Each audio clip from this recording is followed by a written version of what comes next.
What's up, guys? Welcome to your 51st Android tutorial for the new Boston. Again with me, Travis. What we're going to do in this tutorial is basically set up a menu for a menu class for the most part. So what I want you guys to do first is right click on your resource folder, and we're going to add a new folder to this that's going to hold all of our menus that we will create, which will probably just be one. Again, make sure you select the resource folder and in all lowercase type menu. Hit finish. And then in our menu class, we're going to add an XML file to this. So we're going to go Android XML file, or you can go to other Android and then Android XML file.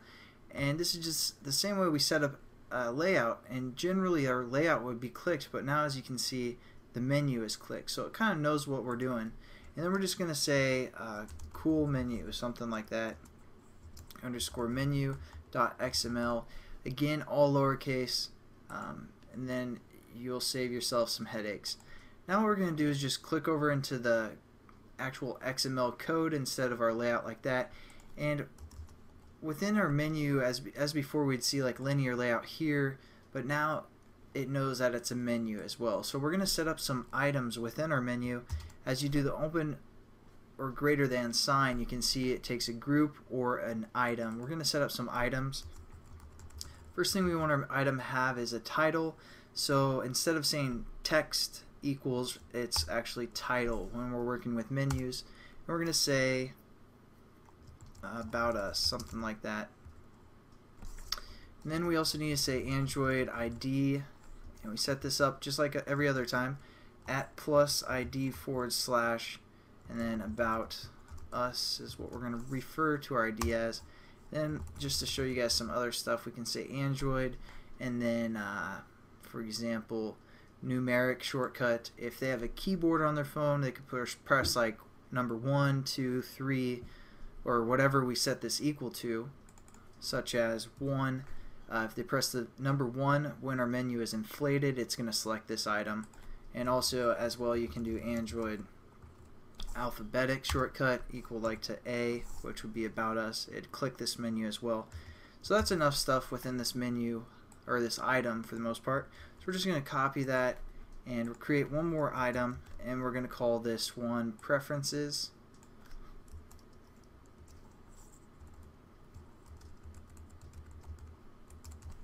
And then for the ID, we're going to say preferences, and then just change.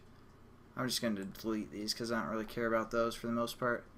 My phone doesn't have a keyboard, it's just touch screen, so my mouse keeps dying on me, so can't really select stuff as well.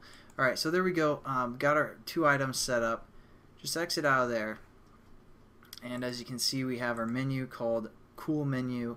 Now I want you guys to open up the menu class that we set up, and as you guys noticed in the last tutorial, I haven't really thought through this whole tutorial series that much because I was getting that error, and for this one we're kind of going to get an error as well, but it's not going to be a big deal. And I'm also going to minimize all of these methods within here and our variables, and you can do that right here by these buttons next to our blocks of code, and just minimize it, then minimize our onCreate method, minimize our onList item click method, and it kind of cleans up the code. So they're still there, obviously, so you can, maximize and minimize.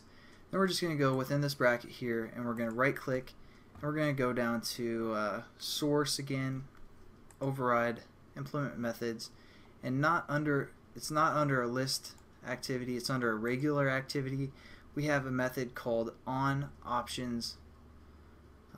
What is it? On create options menu. Let's look for, yeah, it's right here, sorry. On create options menu, and that's where we're going to set up our menu for the most part. As you can see, it takes a menu variable within its parameters, and this is where I said I kind of wasn't thinking, for the most part wasn't thinking through. And so basically all it does is it defines a menu variable called menu lowercase, and as you can see, it has the Android.view, so it's kind of more specific, because if we didn't include that, for example, like this, what it'd be referring to is this class that we set up called menu, which is not what we want.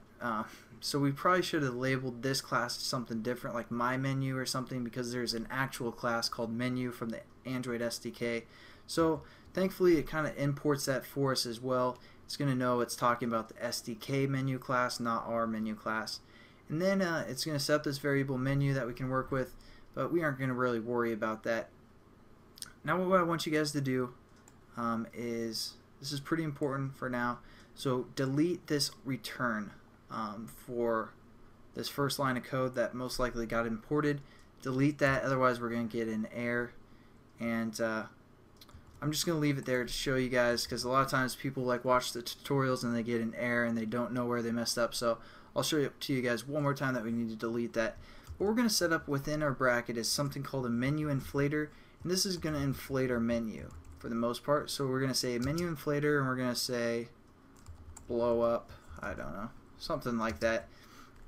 Again, we have to import our MenuInflater class so we can use its sweet methods, and we're just going to use a method called getMenuInflater. So it's getMenuInflater. This will kind of just be a method that we can use. So now we can say blow up dot inflate, which is a method from the menu class or MenuInflater class. And as you can see, it takes a resource menu item and also a menu item as well. So our resource menu item is what we just set up in that menu class. So we're going to say r.menu, referring to the menu folder and our resources, and then cool menu, and we're good for our first parameter. Again, our second parameter, it gave us some data. We're going to use that data. That gives us, and they labeled that data menu, all lowercase, so that's what we're using there. And basically all we have to do now is get rid of that error, because again, if you guys weren't paying attention, this is where we fix this. So just delete the return, and then down below we're going to say return true, and then a semicolon. And basically we have our MenuInflater working, and I'll show you what that looks like. So we run the program or run the application.